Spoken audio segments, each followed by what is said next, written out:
Good afternoon, everyone. Shall I start? Okay. Good afternoon. My paper is on indications and outcomes of pediatric keratoplasties which are performed at a tertiary eye care center.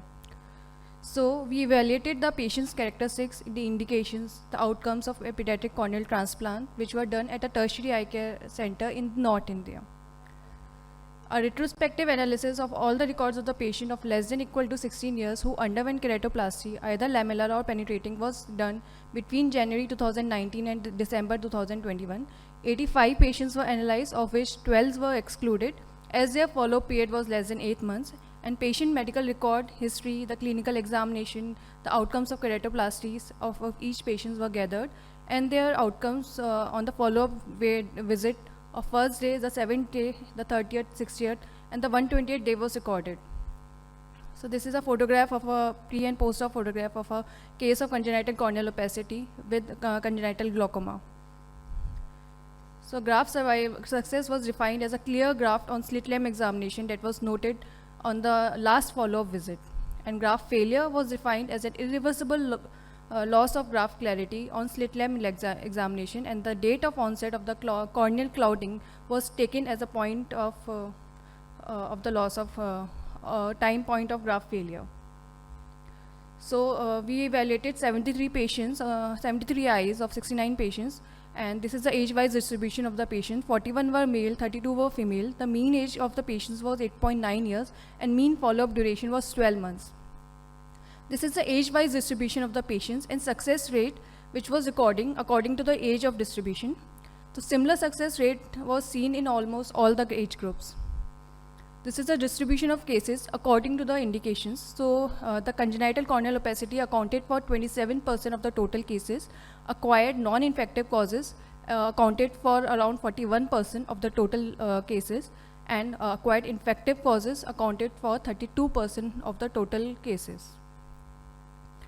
Infectious causes overall were the most common etiology, as infectious keratitis with or without perforation accounted for 28.7% of the total cases, and post-infectious scar or chromatic scar accounted to 26% of the total cases as the second most common etiology. And this is the distribution of the cases according to the type of keratoplasty performed. Therapeutic had a 27% keratoplasties were performed and a success rate of only 42.8%. And optical penetrating keratoplasties had a success rate of 68.8%. Other lamellar surgery like DSEC and DALC has a very good outcome with a success rate of 100%, although only two patients were there in these age groups. Overall success rate was 64% and a failure of with 36% patients. So as we observed in a study that infective keratitis is the most common indications of PKP, which is in the developing world, and it is supported by various other Indian studies. Our success rate in pediatric PK is 64.3%, which is similar to other studies like Xavier Dos Santos et al. Although some studies like Ganekalas S et al. And Kardog R et al., they have a better graft survival rate of up to around 79%. Overall success rate of a graft also depends upon the indication of the surgery which is being performed. As Kardog R et al., they reported a better surgical outcome in the cases of congenital corneal opacities. Age of the patient at the time of performing keratoplasty had not shown any difference in our study. So this is the table showing other studies which have been performed, and their success rate range from around 50% to around 80% in all these studies, depending upon the indications for which the surgeries were performed. There are various challenges in this performing pediatric keratoplasty. The pre-op challenges includes difficult pre-op evaluation due to poor cooperativity by the children, timing of PK, which is very crucial. Like in case of unilateral etiology, we need to perform the surgery as early as possible. Intra-op challenges will include small palpable fissure, low scleral rigidity, shallow anterior chamber due to forward shift of iris lens diaphragm, and difficulty in achieving a watertight graft post junction. Post-operative challenges involves frequent requirement of follow-up under examination and anesthesia, early suture loosening, suture-induced vascularization, and difficult visual assessment post-operatively. Other challenges like graft rejection, which is graft failure due to rejection, which is more common in active immune response, secondary glaucoma, and management of post-op surgeries in plural. So I would like to conclude that corneal transplant is a challenge in children, and a good pre-op evaluation, meticulous performed surgery, and good post-op management is required to achieve good results. And an early visual rehabilitation is key to prevent irreversible amblyopia. Thank you.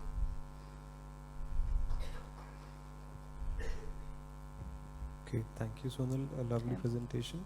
I just had one quick question, that you had defined success as a clear cornea, Yes, but sir. almost 25-26% were acute infectious keratitis. Yes, sir. So our success rate in keratoplasties was very poor. Had only around 45% of success rate in therapeutic penetrating keratoplasty. True.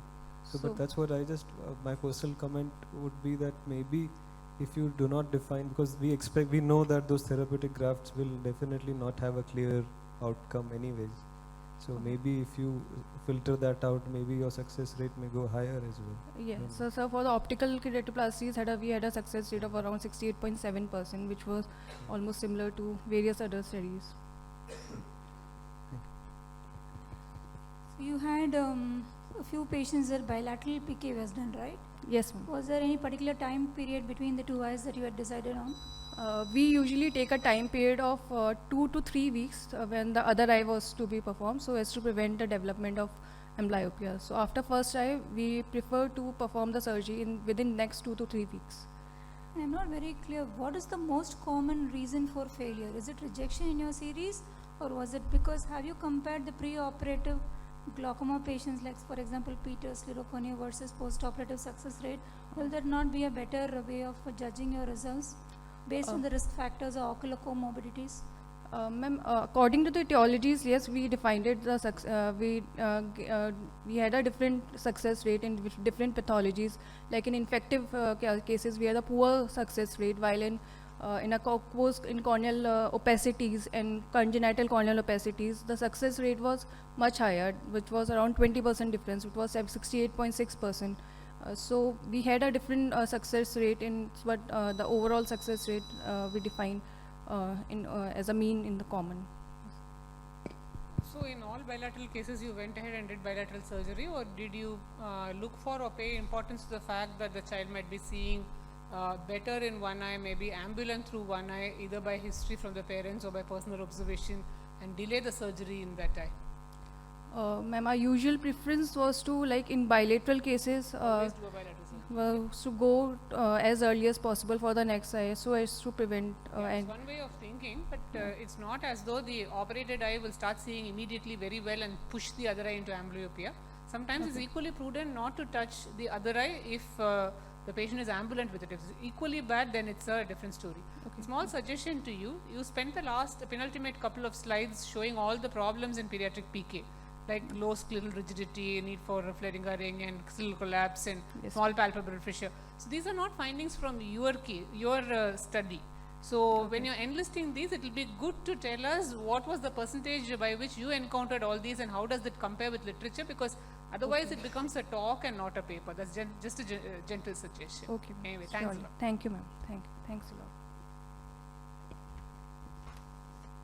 May I request the next speaker, Dr. Karan Nathan?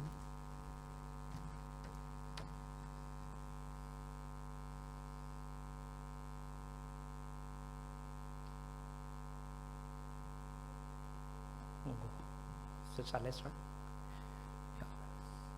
Myself, Dr. Karan Nathani. I will be presenting my free paper on DM characteristics in various corneal pathologies. I have no financial interest. Background of my talk will be ASOCT is a routine tool in corneal and anti-segment practice. I will be briefing you on various DM characteristics on ASOCT and how it helps as an adjunctive tool in clinching the diagnosis and deciding upon the management for the same. Ours is the retrospective observational study wherein 12 eyes of the 12 patients underwent thorough clinical slit lamp examination, slit lamp photography, and anti-segment optical coherence tomography. So ASOCT is a new imaging technology that has changed the way the ophthalmology assess the anti-segment of the eye. It is a rapid non-contact tool. It is increasingly becoming popular with improving technology to achieve better resolution and helping clinicians to come to definitive diagnosis. The disorders of many corneal pathologies are predominantly clinical. However, where clinical features may be subtle or may be subclinical, use of ASOCT helps to claim the diagnosis. So coming to the case 1, posterior polymorphous corneal dystrophy. This was a 4-year-old male, full-term child, cesarean section. We can see on slit lamp photography there are vesicular band-like structures, which on ASOCT shows hyperreflective DM along with the endothelial protuberances. Case 2, forceps delivery. This was a 16-year-old child, came with complaints of diminution of vision in the OS. History of forceps delivery. We can see on oblique DM tears. So we did an ASOCT, we found that there was a hyperreflective DM along with the curl DM. Case 3, congenital glaucoma. 7-year-old girl, complained of whitish opacity in both eyes since birth. On examination, high IOP, horizontal band, that's Habstra, and ONH cupping was noted. So on ASOCT, we can similarly found the protuberances, but which are semicircular and increased proliferation. So coming to the differences, so ASOCT differences in PPCD and congenital glaucoma, you can see the endothelial protuberances. In PPCD, they are thin and without any proliferation, while in congenital glaucoma, they are semicircular with increased proliferation, while in forceps, there are hyperreflective curl DM. A case of acute eye drops. 13-year-old male came with complaints of DOV pain in OS since 4 days. History of eye rubbing was present. On a slit lamp examination, we saw a diffuse corneal edema with DM break. ASOCT shows the DM break along with the seepage of the fluid in the interstromal space, suggestive of interstromal cleft. A case of corneal foreign body. A 23-year-old male came with allied history of trauma by stone chip while working. On examination, we found that metallic foreign body with hyperreflectivity was almost reaching the DM. We did an ASOCT. We found that the foreign body was breaching the DM along with surrounding hyperreflectivity with inward curling of the Descemet's membrane. In the OCT below, you can see that the patient the next patient, the foreign body has not breached the DM, but it is intrastromal. So in case of Descemet membrane endothelial keratoplasty, a 50-year-old female PBK underwent DMEC. POD1 on examination, we see the clinical detachment of the DMEC graft. On ASOCT, we see that partially detached DMEC graft with its upward curling, indicating its correct orientation. In case of pseudophakic bullous keratopathy, 60-year-old female, status was phacoIOL elsewhere 2 weeks back. You can see diffuse corneal edema with DM folds. On ASOCT, you can see that hyperreflective DM along with increased corneal thickness and epithelial bullae. In case of Fuchs endothelial dystrophy, this was 60-year-old female, status was phaco elsewhere with mild corneal edema DM fold. In this, we can see the hyperreflective thickened, wavy, irregular DM along with small focal exercences representing Gutte. In case of macular corneal dystrophy, this was a 12-year-old child with complaints of whitish opacity in both eyes since childhood. You can see the round glass-like opacity involving the peripheral cornea. We can see the distinct disseminated hyperreflective small area extending from subepithelium to the deep stroma, involving the DM and intruding the DM. In case of Chet, 15-year-old girl with DOV in both eyes since birth. On examination, we found the cloudy cornea. USG was normal ONH. So we did an ASOCT which found that hyperreflective DM and increased corneal thickness, which was almost the double the normal corneal thickness. In case of endothelitis, 44-year-old male, pain DOV of vision in the right eye since 2 weeks, no previous episode. You can see the mild conjunctival congestion with diffuse stromal edema inferiorly. We did an ASOCT, we found the small hyperreflective areas corresponding to keratic precipitates. In case of DMD, there are 2 cases. So case 1, 70-year-old female, status was phacoIOL, presented with non-resolving corneal edema, where we can see the relatively thin undulating hyperreflective DM involving the central cornea, while in case 2, patient underwent phacoIOL elsewhere 8 months back, followed by air desmetopexy a week later. You can see the taut DM. So Sharma and et al. Have proposed an ASOCT-based management for the DMD causing persistent corneal edema beyond 2 weeks. DMD involving the superior cornea with a planar configuration can be managed alone with air, while those with scrolled edges can be managed with C3F8, while the DMD involving the peripheral cornea with planar or scrolled can be managed by C3F8. So as I've already discussed about the DM test, in case of high drop, the size of the DM break and the depth of the DM break will help you in prognostication and management decisions. Small size and small height will help in resolution of faster corneal edema as compared to the large size. In case of foreign body, how is the depth of the foreign body, whether the DM is breach or not, you can decide upon the approach whether to go externally or internally or a combined approach. In case of dystrophy, whatever the depth of the involvement and deciding upon whether the LK or PK can be done. In the case of DMEC, as I already told, orientation of the graft, but the graft is attached or detached, and whether the need of desmetopexy is required or not. And in case of endothelial decompensation, what is the thickness of the presence of Gutte, KP, and type of DM detachment. So coming to conclusion, different DM characteristics helps in aiding the diagnosis, decision making, and management of varial colonial pathologies. Yeah, that was a very nice series of ASOCT pictures and correlation with the clinical findings. But two things. One is what you showed is very good for a nice photographic atlas. A paper by definition is what you do with this data, meaning how you used it and how you collate it and what the outcome is. So this is good material for a poster or for an atlas. Whereas for a paper, you need these and you have to work with these to produce some results. So if you can take that forward, it will be very nice. Second is beyond the morphological details of the DM in various diseases, did you make an attempt to qualify the structure and the texture of the DM?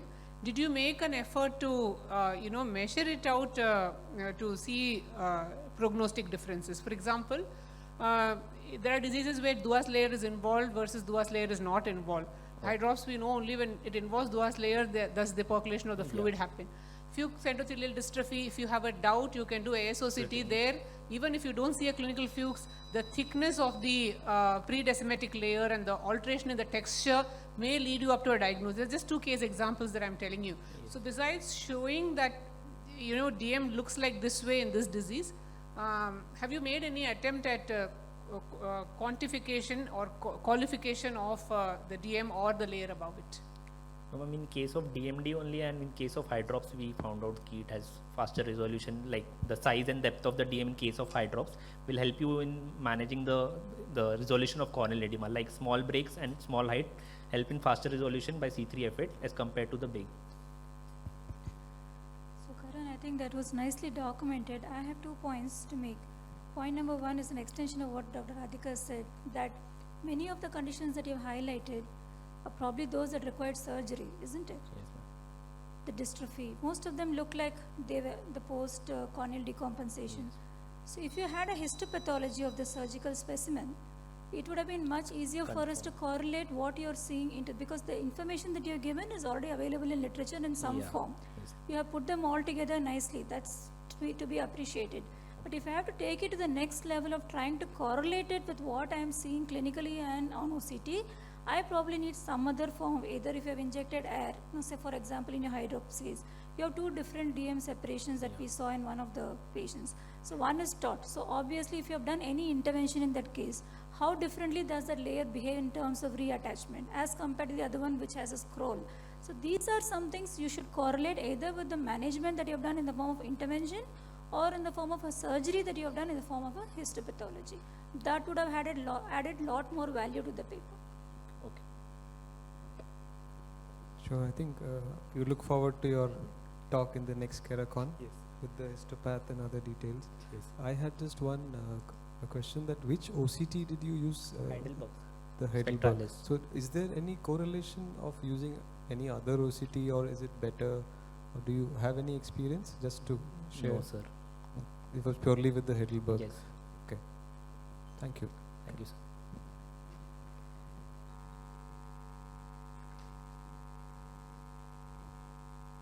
I think Dr. Soham Basa. Please here.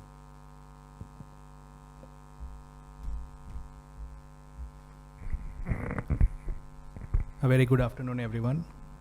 I'll be talking about the outcomes of DALC using 2 techniques, a journey over 4 years as a beginner surgeon. I have no financial interest in this talk.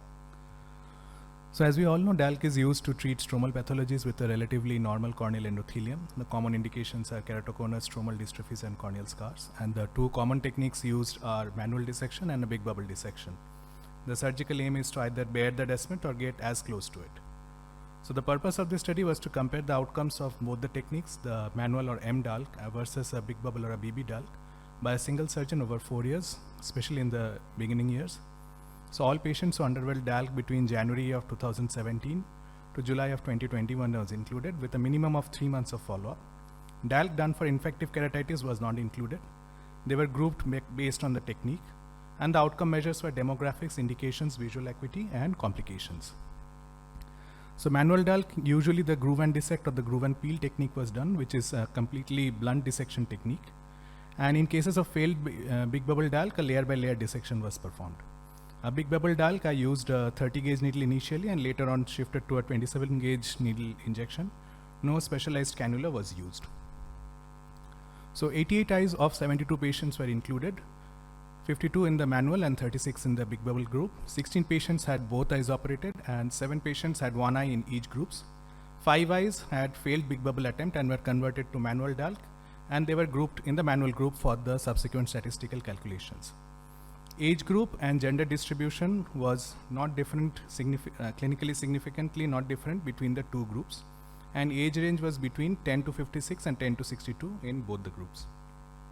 So coming to the indications, so keratoconus was the most common indication, followed by corneal scar, and third was macular dystrophy.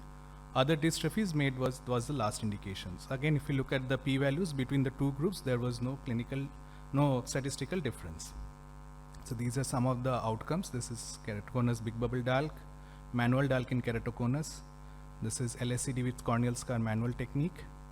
This is conjunctival hooding done for ulcer, again manual DALK, macular corneal dystrophy big bubble DALK, and lattice corneal dystrophy big bubble DALK. Now coming to the results of this study. So pre-op vision, so these are the Snellen equivalent of logMAR.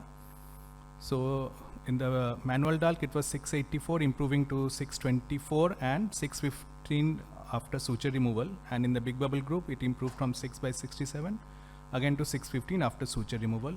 Astigmatism rounded to the nearest 0.25 was 4 and 3.25 respectively. So again there was no statistical difference. Intraoperative complications, there were 4 perforations encountered across the groups, 3 in the manual and 1 in the big bubble.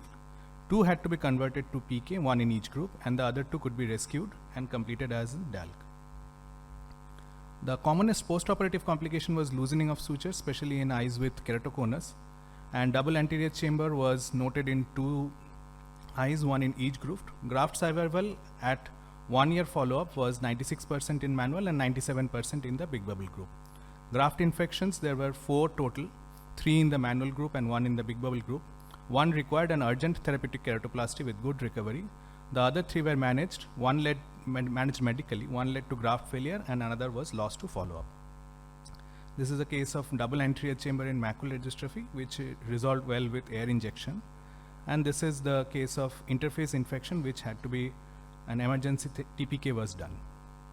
So other complications, steroid response was between 10 to 11% in both the groups. And for them, we did an early steroid taper and added anti-glaucoma medications. 1 trabeculectomy was required in the big bubble group, and posterior subcapsular cataract formation was noted in 6 eyes within 1 year, and more in the big bubble group. 1 required cataract surgery within this period of time. No episodes of graft rejection and no recurrence of stromal dystrophies yet. So coming to discussion, the visual outcomes of both the manual and big bubble group is similar in this study, which is also reported by Sarnicola's publication. Manual blunt dissection technique was most commonly used in the manual DALK technique, the scissor dissection technique, and this has been again shown to have similar outcomes as big bubble DALK by Uggul et al. Safety in children is great. We had 16 eyes, of which 15 were surviving at 1 year. Similar outcomes were described by the LVP group. And keratoconus was the most common indication in this study, as also in the Indian DALK surgeon survey results. In the Indian DALK surgeon survey result, the big bubble technique was most preferred, but in this study we started more with the manual and then later on we shifted to the big bubble technique. And among stromal pathologies, more complications were noted in the macular dystrophy group. So to conclude, both manual and big bubble DALK have similar visual outcomes and complication profiles. Manual DALK was mostly used in the initial cases. However, as the surgeon became more confident in big bubble, it was reserved more for the complex cases. Probably this would explain why there is a slightly higher complication rate in the manual group, although not statistically significant. And beginner surgeons can of course start with the manual technique and then slowly convert to big bubble. But I feel that more ILK surgeons should be well versed using both the techniques. Thank you very much. Thank you so excellent presentation. I'm Thank you, just sir. curious, after this, how do you decide which case to do a big bubble or a manual? What is your personal decision process? So, I mean, this is a very short result to comment really, but I am noticing similar outcomes visually in terms of both, but I mean, for the challenge of it, I would like to do big bubble technique, especially in the clean cases. I still choose the cleaner cases for big bubble DALK, but whenever I feel there are like corneal scars or maybe a very much thinning in keratoconus, I would go for a manual technique. Okay. Thank you. One question I have is, Yes, ma'am. it's a nice presentation. I think always, I know it's the learning curve of the surgeon, so you choose according to your comfort, but going forward it has to be a randomization of some sort to even Yes. make the study more complete. Yes. The second point I have is, I'm curious, why is it only macular dystrophies you've used only macular dystrophy patients? Why not other stromal dystrophies? And did you do any quantification of the depth of the opacity in macular dystrophy before you decided on whether you want to do PK or LK in these eyes? So, the macular dystrophy I've highlighted because that was more than the others. So, granular and lattice, it was just 1 and 2 for each group. So, that's why I But did I not. think we should put them all together. This Right. gives an impression that you taken macular I've written as other dystrophies in that Okay, slide. fine. So, it was just too small to quantify. And Okay. for doing macular dystrophy, one, I look at the ASOCT profile.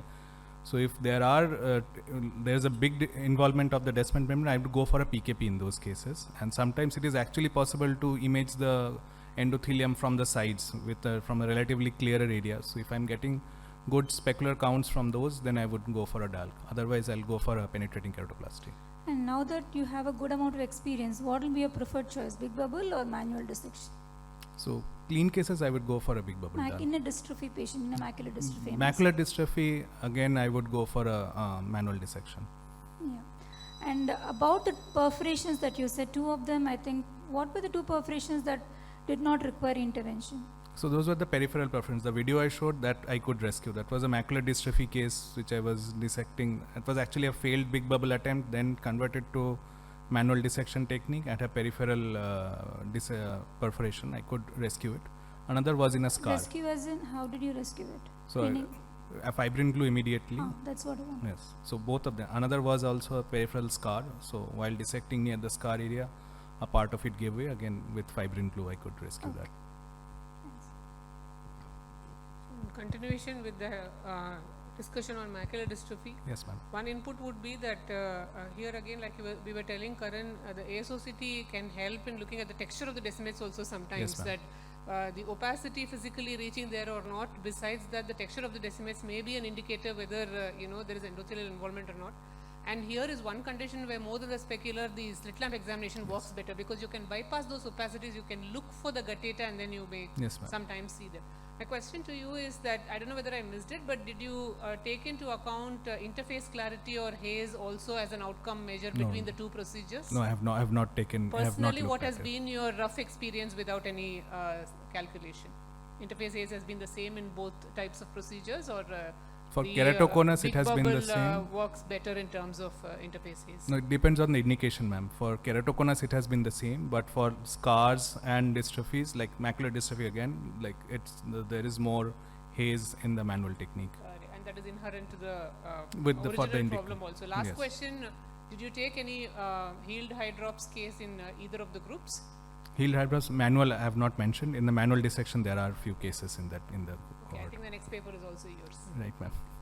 So again, continuing, these are just basically just very early outcomes I'm sharing. Just first 47 cases of DMEC and outcomes and complications, and the experience of transitioning from DSEC. Again, no financial interest. So DMEC, as we know, is now slowly replacing DSEC as the standard of care for treating endothelial disorders. It was introduced almost 1.5 decades back by Millies, and if we look at data from both the US and our center, it has already bypassed DSEC, and in the US also by now it has bypassed DSEC. So the current study is to report the outcomes of first 47 cases of DMEC by a single surgeon and looking at the transitioning factors from DSEC. So we looked at 47 patients who underwent DMEC or DMEC triple starting from September of 2019. Sorry, that would be August of 2019 to July of 2022. Outcome measures would be visual acuity, indications, cell density, complications, and donor profile. So this is in brief the surgical technique I follow. Graft is prepared by surgeon and stamp in all cases. Inserter is AR-40 cartridge, and opening is just a node touching tapping technique. Inferior PI usually with a vitrectomer in all cases. Air bubble on table for at least 40 minutes. Burping in OT table to get about a 70 to 80% air fill, and patient is asked to maintain supine position as much as possible for the next 2 to 3 days. So 47 eyes of 45 patients were taken, 15 male and 30 females. Average age was 61 plus minus 10.5 years. About 30% were triple procedures, the rest were DMEC alone. So if we look at the indications, so 10 were Fuchs dystrophy with triple procedure, 9 were PBK in Fuchs, 22 were PBK for other indications, 2 cases of TAS, 1 each of HSV and eye syndrome, and 2 cases of failed DSEC. Preoperative glaucoma was noted in 3 eyes and macular edema was noted in 4 eyes. Nuclear fragment was noted intraoperatively and removed in 1 PBK eye.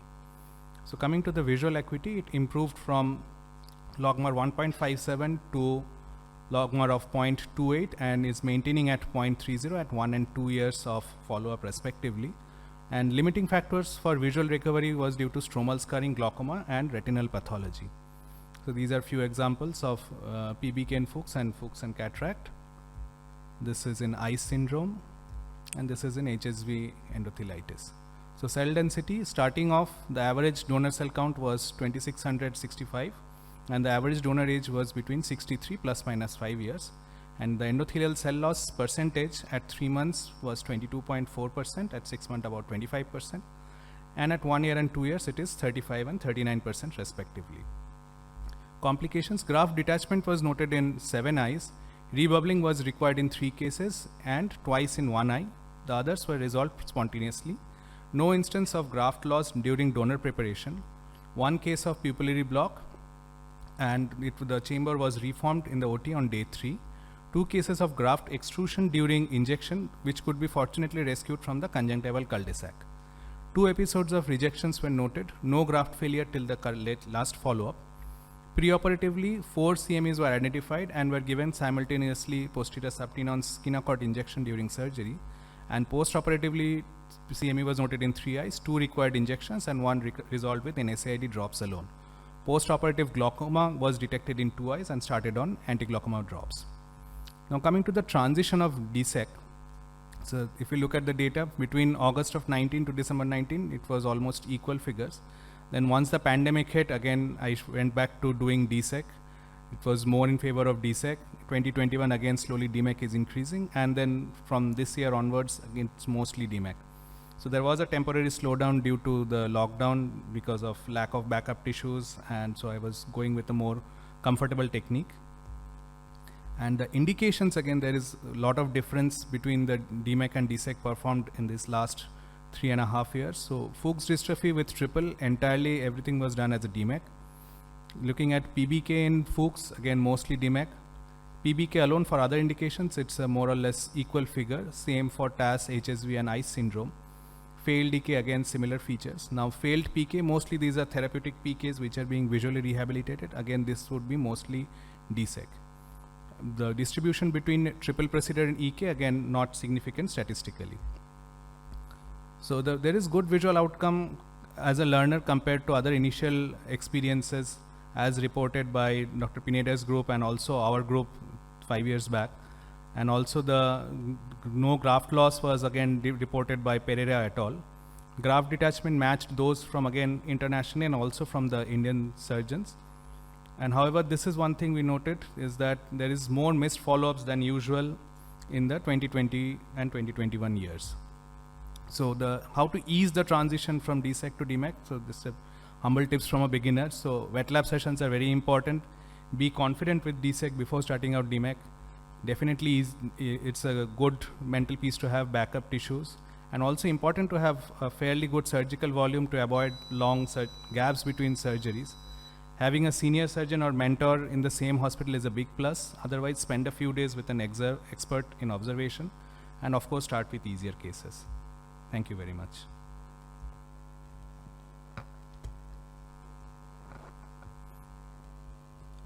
Excellent. Another nice review of your own cases and Yes, sir. journey. I wanted to ask regarding, did you do any combined surgeries as well for Yes. the Fuchs? Yes, sir. Yes, sir. So some surgeons prefer to do it as a stepwise, some people together with the DMEX. What is your experience with it So, I mean, versus DSEC? I mean, would you like to combine it now? I would like to combine it. You don't see any more detachments or rebubblings? No, in no, your no. I mean, triples? between doing, I have not done any stage procedure, but between say PBK rates and I should have classified the detachments actually. Now that you asked this question, but combined procedures did not have any higher rates of detachment than the. They weren't there. Okay. So I saw HSV as one of the indications. Yes, ma'am. How many cases did you have? So it's like 1 in this group and 2 in the other group. So And, was there any precaution? yes. Was there any disease-free period that you Yes, were yes. deciding? And did you put them on antiviral cover? And was there any difference in the attachment rate between, because as against a Fuchs which has a relatively smooth interface, in these eyes it need not be having the same uniform contour. So was Right, there a ma'am. difference in the outcome between this group and the others? So this is only 3 cases in I both understand. DMEC and DSEC combined. So all of them attached, and all of them maintained at least a 4-month of disease-free period. And also they were started on oral acyclovir 1 week in advance, at least a week in advance before doing the surgery, and was continued 6 months prior, like post-operatively also. So till your follow-up period, nobody had a reactivation of the No, disease. So these are patients, do you look at the iris architecture, pupil size and all before you decide to do this procedure? Yes, yes. Yeah, because sometimes you can have The- distortion of the they'll have iris or this. pupil, and then it makes it difficult for you to hold the eye bubble.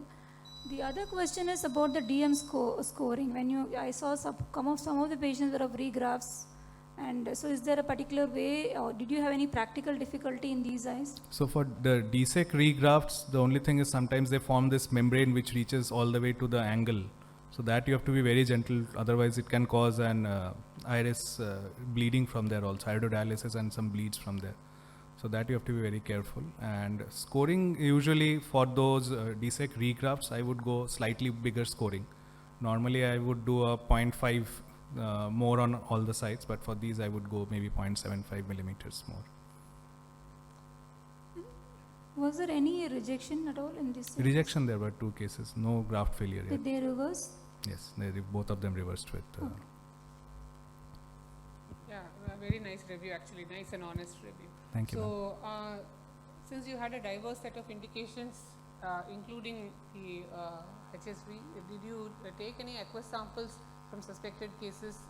What was the diagnosis of HSV based on? So these are actually all long follow-up patients. So these are all clinically well You're actually diagnosed. operating, since you have the chance, do you take any confirmatory samples? No, I have not taken Not in these. Not taken. particularly. And this is not right from the outcomes that you showed, but when you have a decentered DMEC graft on table, how do you manage to recenter it? So Push and pull, I'm not a DMEC surgeon myself, I should confess, but I've seen a lot of people operate, so push and pull technique with DSEC does not work with even once it sticks, Yes, the yes, tapping does ma'am. not work much to recenter So you can it. like remove the air bubble and refill it with BSS. Again, recenter it a bit. But if it is slightly decentered, I don't bother manipulating it too much. That would lead to more cell loss. Yes, ma'am. Unless it's reaching to the angle, I won't disturb it. Thank you, ma'am.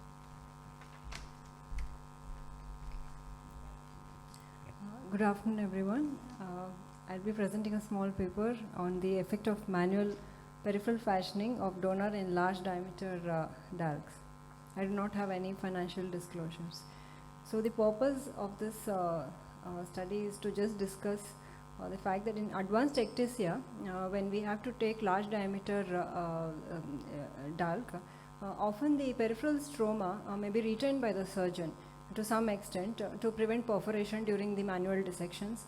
Also, if we are doing a big bubble, then the diameter of the bubble is shorter, so we end up leaving the stroma in the periphery. Also, in our learning curve, we may leave the peripheral stroma. If a full thickness donor is placed on the stromal bed, which is incompletely barred and sutured, there is a possibility of an anterior irregularity at the graft host junction in the periphery, especially in the larger diameter grafts. Also, when we see the OCT internally, we see sometimes the AC is shallower in that area and it is irregular. So, the surgeon often needs to take tight sutures to ensure alignment of the anterior edge, and this irregularity can cause an epithelial defect or healing issues. So basically, here what we did was it's just a case study of 8 cases. All cases underwent pre-desmetic DALK, and the donor DM was peeled away as usual, but additionally the stroma was trimmed manually from the stromal side using a curved corneal scissors at the circumference about 1.5 mm before placing it on the stromal bed and suturing. So in this series, 6 cases underwent interrupted suturing with 10 nylon, whereas 2 cases there was a combined interrupted and continuous sutures. The mean diameter of trephine used was around 9.06, range being 8 to 10. So patients had a follow-up of minimum 6 months, maximum follow-up of 8 years. So the suture removal was done starting at 6 months, and for one case at 1 year and 3 months, when the vision was good, we delayed the suture removal, and sutures were retained for a longer period. The best corrected visual acuity, that is using spectacles, the manifest cylinder, spherical equivalent, and topographic mean K were noted post surgery at 3 months and also at post suture removal, and ASOCT was done to just study the peripheral graft host junction architecture. So these are the results. In these 5 of the cases were keratoconus, 2 were post archaectasia, and 1 was PMCD, and the pre-op vision improved in all the patients, like to 6/9 partial in 4 of the cases. 1 of the cases improved only to 6/36, 1 to 6/12, 2 to 6/12 partial, and 1 more to 6/6 partial. So the eyes included in the study were, as I explained, and the minimum pachymetry was 298. The suturing was found to be more comfortable, and there was no need for applying tight sutures. Post-op, the alignment also looked good on the ASOCT, and there was no AC shallowing. Some haze was noted in this peripheral area in the graft host junction wherever the trimming was done. These are some of the cases. This is a post-RK eye. This patient improved to 6/6 partial with 0.75 cylinder. This is 3 months after the surgery. But after the suture removal, again the astigmatism bounced back, and it came to 2.5 cylinder of acceptance with the final vision of 6/12 using spectacle correction. And this is another patient, again post-RK, where interrupted and continuous sutures were used. And this was the pre and post-op topography.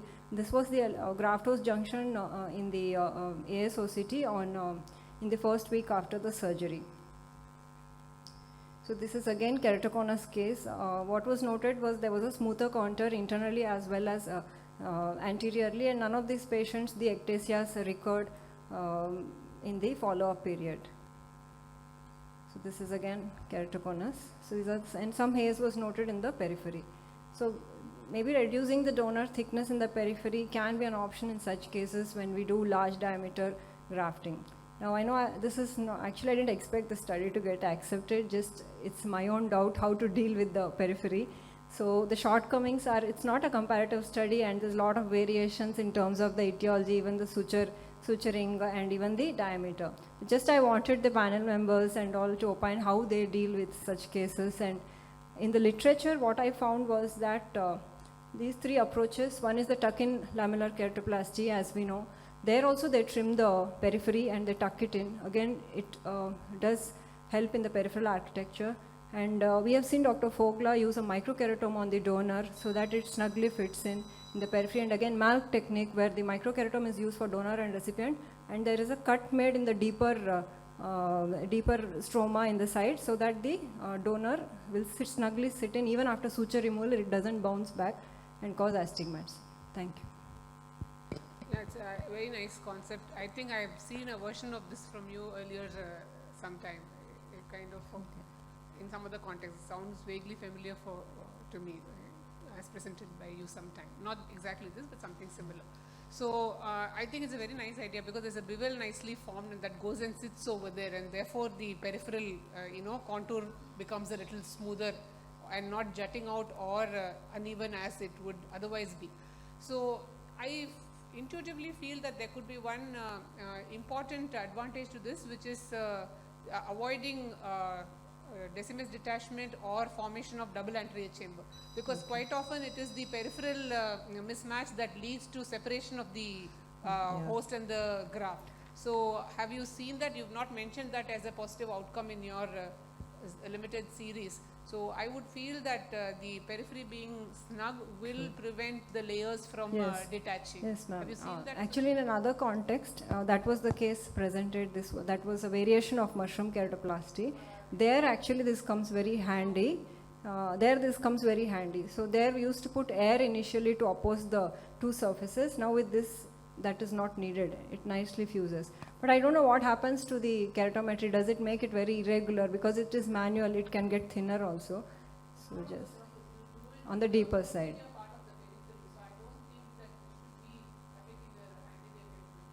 Okay. It's a nice concept. The question I have is that when you're talking about ectatic eyes, right, it's very difficult because the pattern of ectasia can be very different. True. So how do you decide how much further beyond the ectasia you have to go to apply this technique? Because you need to have a reasonable amount of corneal thickness sometimes to do this suturing. Second question is, in a post-RK eye, did you do any preventive prophylactic measure to take care of the RK wound before you did this? Yes. So for the first thing, we try to include the cone as much as possible so as to prevent the recurrences. And if it's like a very in a PMCD, maybe we would take it more eccentric and go till the periphery. And that is where the problem happens, that the anterior chamber gets fully pushed, especially if you are leaving some tissue, it just makes the AC more shallow. Correct. So maybe that's why we had trimmed. And for the second question, so basically this I did by manual technique, and one of the wounds did open up. So that area in that continuous suture, I missed it, and I left it, and I took a circumferential bite in the recipient. So maybe sometimes doing this posterior Doing also a might pre help. thing would help. And after your surgery, maybe you can We can remove it. it. Yes. I think two things. I think you are an excellent surgeon, we could see, and it was a very innovative way to tackle this problem we all do face manually. So I wish you had submitted this to the jam session instead. Oh, thank you so much. Thank you. Thank you.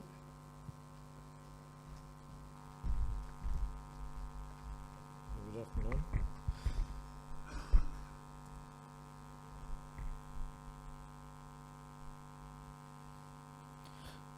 There's a keratoconus patient's DALK is an excellent technique. We found a little complications in the late cases after a few years, maybe after 5 to 10 years. That's what I want to present. This is inverse keratoconus. We named it. It's a triad.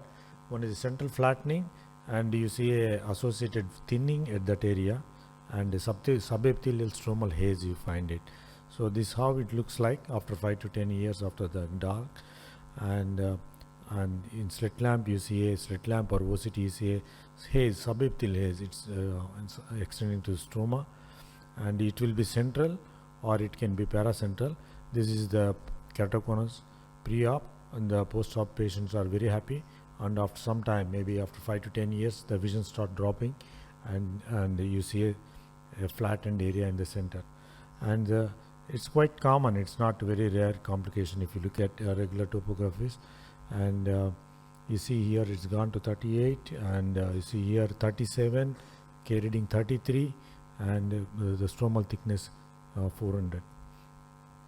And here you see 33 K reading, and stromal thickness 407.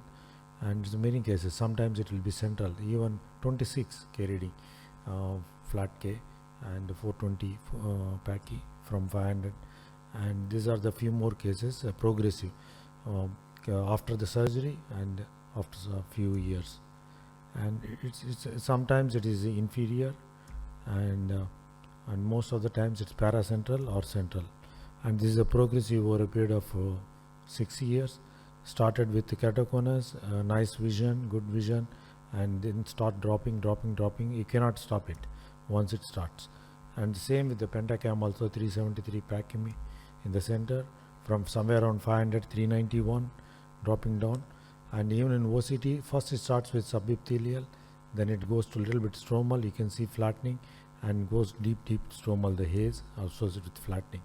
And if it becomes too much and there is no option except for do a redalk, or you have to rehabilitate with the scleral contact. Redalk is quite easy, it's not very difficult, you can just peel it off, it comes nicely, and we did many cases after 5 to 10 years of the primary grafting. And only the additions will be in the only one thick layer in the deeper, in the stroma there is no additions at all. And when I discussed, people suggested 100 ways how to prevent it. I tried most of them, except for one technique, the tuck-in doll cases alone I have not seen so far, but my volumes are very less. I have done less than 50 tuck-in dolls, remaining most of them are dolls. So now I am exclusively doing tuck-in dolls. It takes more time, another half an hour surgery time. So these cases are fairly doing well. So far I have not encountered for the past 5 years in tuck-in doll this haze. I don't know why. And when the similar finding, we found it similar thing in post C3R also. We see in some cases of C3R after cross-linking, they developed a progressive stromal opacification in the center and associated with thick thinning. And for example, this case of keratoconus, after cross-linking, patients are very happy. Central cornea becomes flat, and very good vision, they improve. Then they start deteriorating, flattening, progressing over a period of time, few years. So there are many hypothetical questions here, though we cannot prove anything. Is a chronic stromal rejection? I don't think it's, because it's coming in the central, paracentral. If it is stromal rejection, should be in the periphery. And neurotropic changes, yes, possibility, because the nerve similar, but it looks like more like a collagen synthesis problem.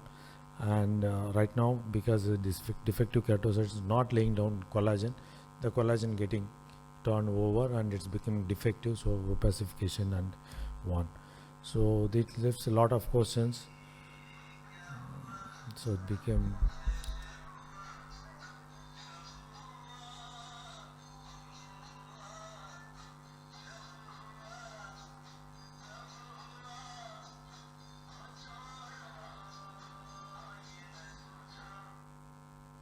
this is right now our position.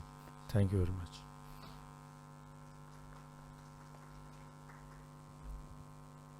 So did you do any investigation on the removed buttons like histopathology or immunohistochemistry, which would give you a clue? Histopathology, nothing showing, because they are not able to pick up the keratocyte population. Only thing is maybe confocal microscopy will help, but I am not having confocal.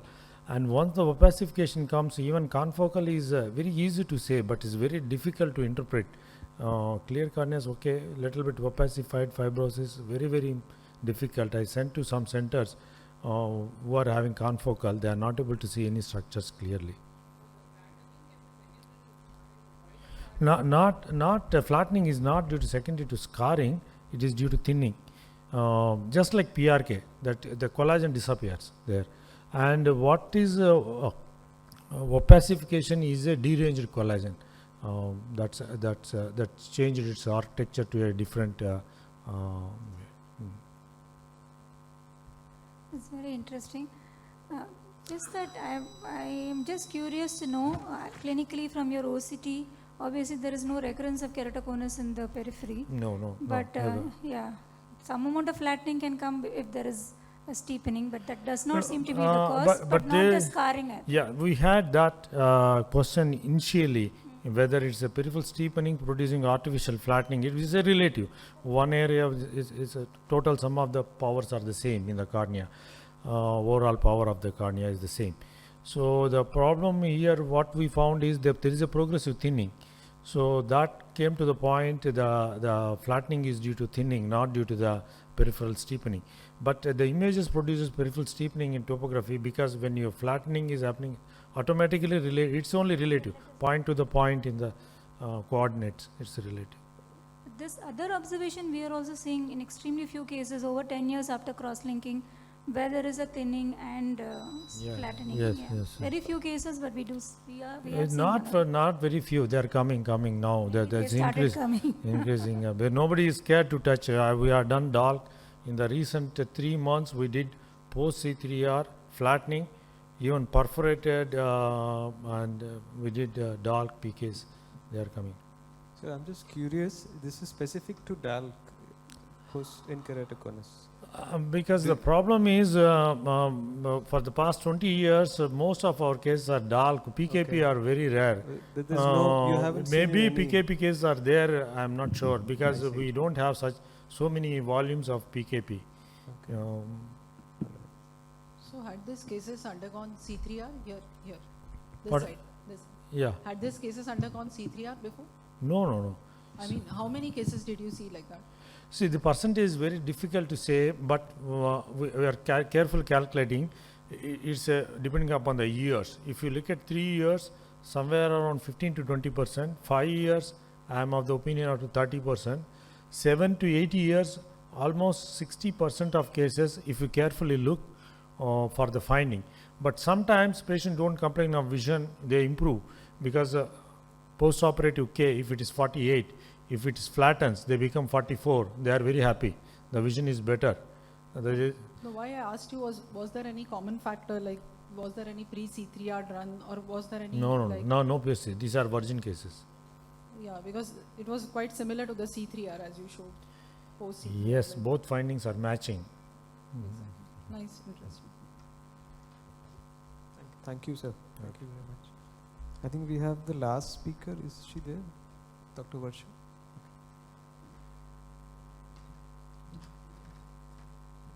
Is Dr. Anand Parthasarathi here? Okay.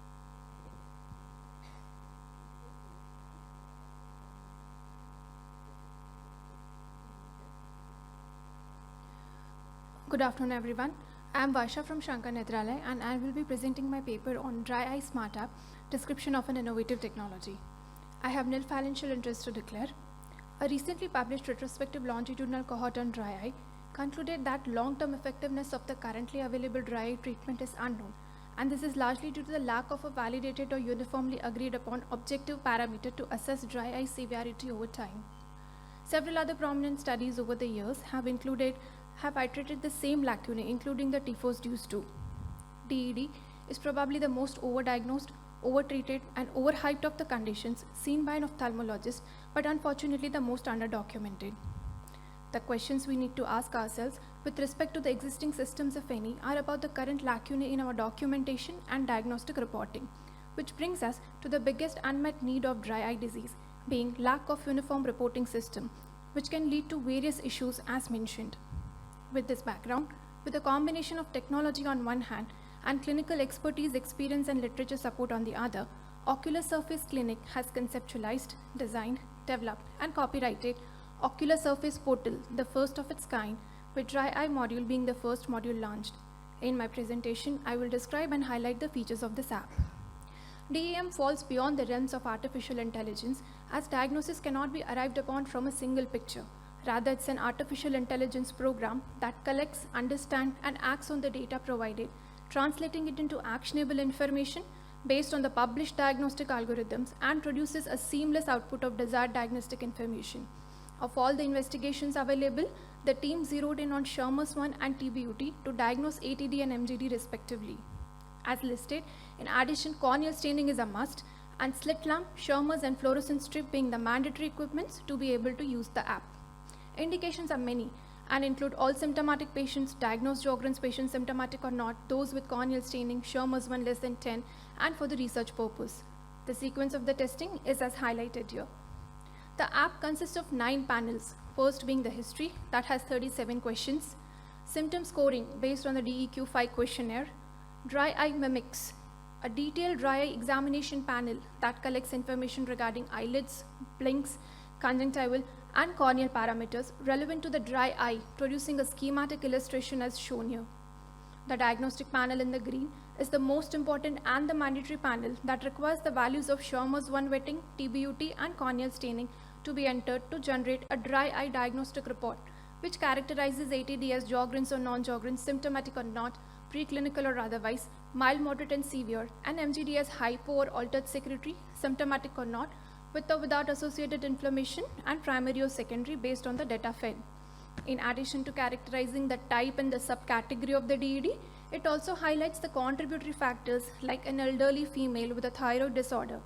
Also, the conditions that can worsen the existing signs and symptoms like a conjunctivocalysis will be shown in the plus diseases. This generated diagnostic sheet can be handed over to the patient as well as saved in the records. We also get a comparative schematic illustration sheet that provides a pictorial representation of the patient's progress over time. Symptom sign trend chart that will track the progress of DEQ-5 score, Schirmer's 1 wetting and TBOT over each visit.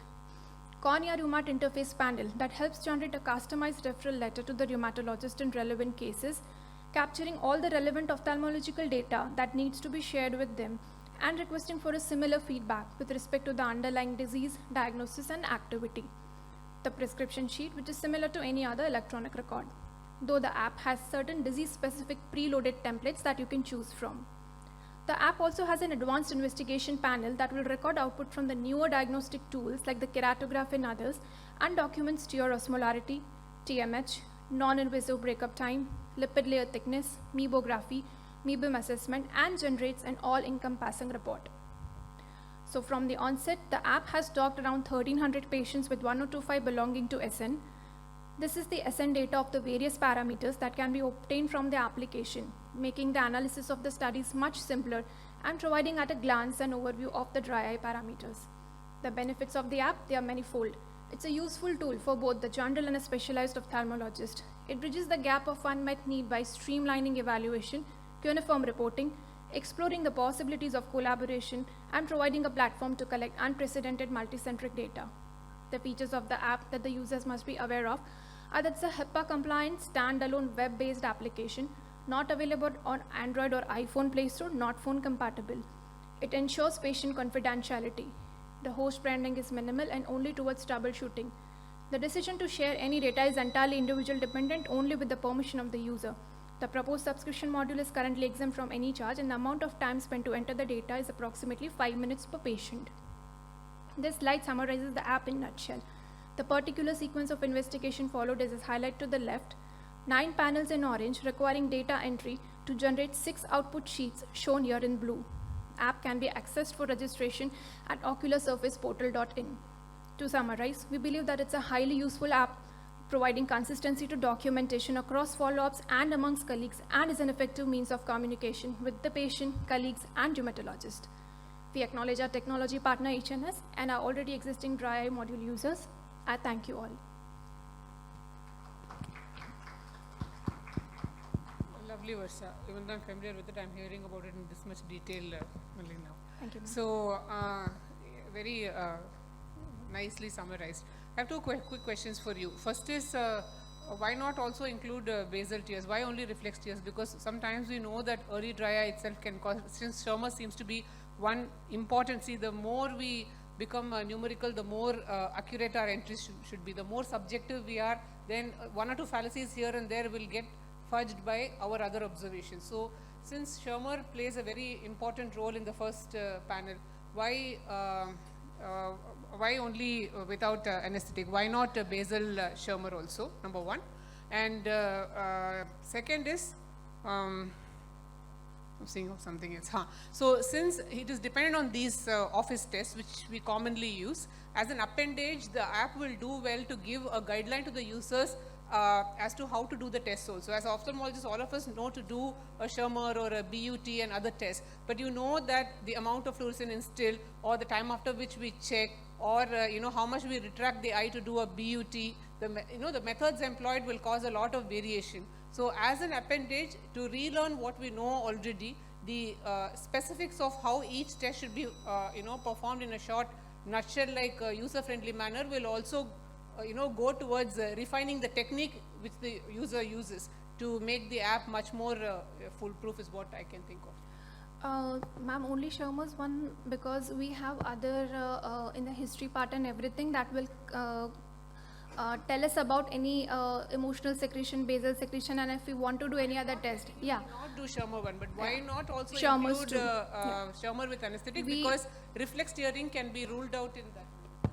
We wanted to keep it like the only easy test. Only Schirmer's 1 and TBUT are the two tests that will help to the users to be able to use the app.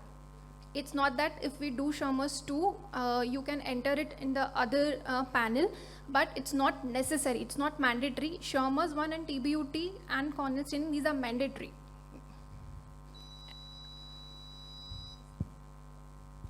Sure, I think it's a very nice app. We did try using. You have covered it very nicely, the features.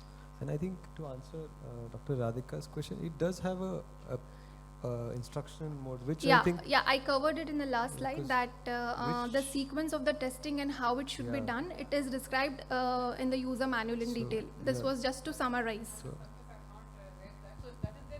So No, it is even the sequence of the no, even the sequence, what should be done first and what should be done later, it's summarized. It has actually detailed. improved our dry eye workup. We are not using the app, but we did learn from it a lot to how to do it properly. So what your point is exactly what is, it's helping us improve the quality of the tests. So that's very good. I think the first point, because this is possible in an institutional setup, because we have a lot of tests that can be done and we have the time to do it. So I think the first point should be a simpler version. I mean, I'm just suggesting, it's up to you to take it or not. A simpler version where you want to catch patients who are being treated by the general ophthalmologist, give them a basic guideline about what basic tests are necessary, beyond which, if the patient is not responding, you want them to be referred to the institute. Because what is now currently happening is everybody is using all kinds of lubricants and they're not really trying to quantify the disease or understand what is the mechanism behind the dry eye.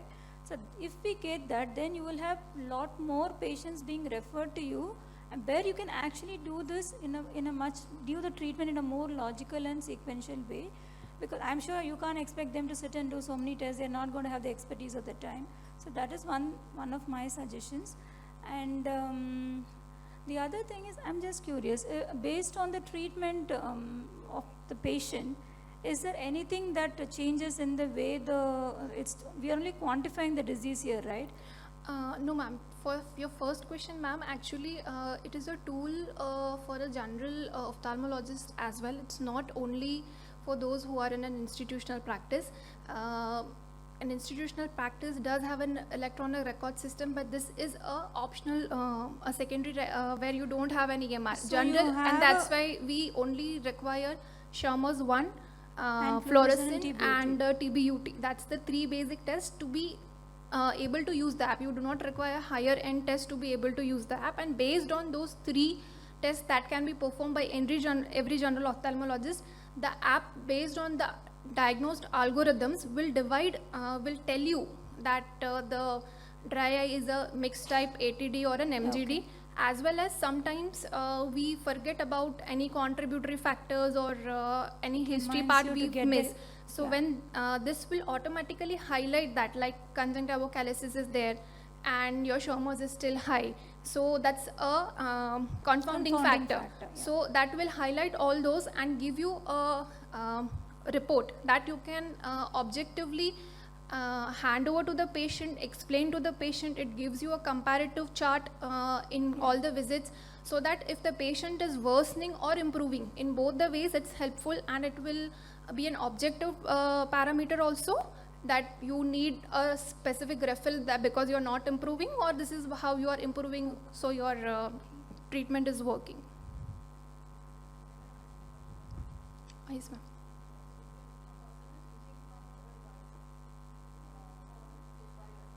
Can they coordinate these devices to the app?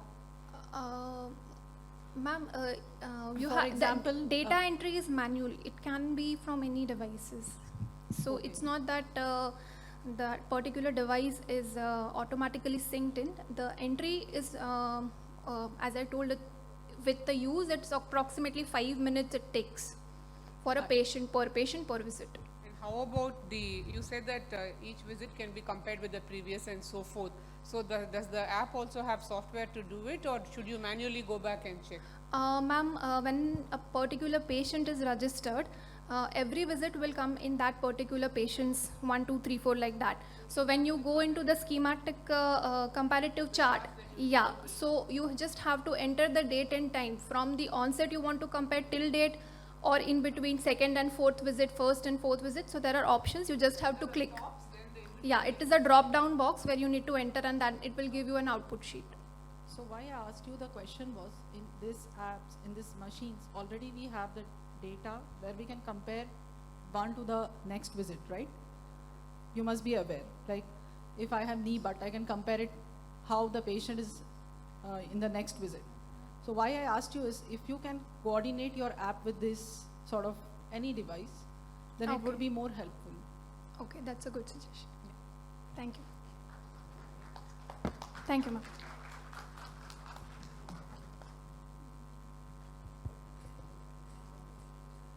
I think, thank you very much. I think we are conclude this session, ma'am.